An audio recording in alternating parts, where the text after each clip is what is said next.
Mga boss, tumigil na, tama na, maawa na kayo sa taong bayan. Mahiya naman kayo, bumaba na ng kusa alang-alang sa awa at pag-ibig. Sabi ni Bishop Rufino Sexton Jr.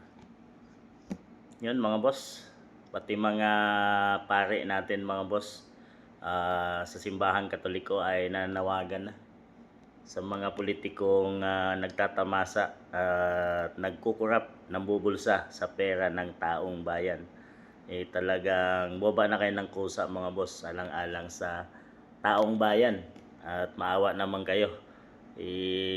Mayaman na kayo sa pera ng taong bayan na galing sa buwis ng mamamayang Pilipino, pero ang mamamayang Pilipino ay nagdurusa, naghihirap, nagugutom dahil sa mahal ng mga bilihin at kawalan ng trabaho, kawalan ng proyekto, at grabe na talaga ang korupsyon na nangyari sa PBBM administration.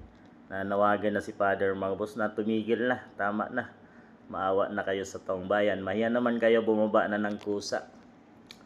Pero ang mga taong nasarapan at nag-i-enjoy ngayon sa tinatamasa nilang yaman ay hindi marunong maawa sa taong bayan at hindi bumababa ng kusa mga boss.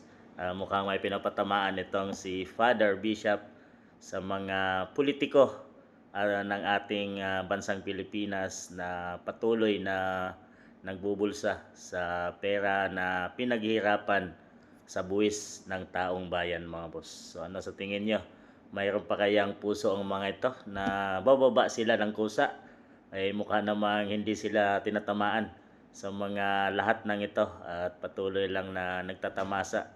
Siyempre, kayamanan yan mga boss na madaling kitain at hindi mo pinaghihirapan. So, ang lahat ng yan ang naghihirap ay ang taong bayan. So, maniniwala kayo ito sa sinabi ni Father.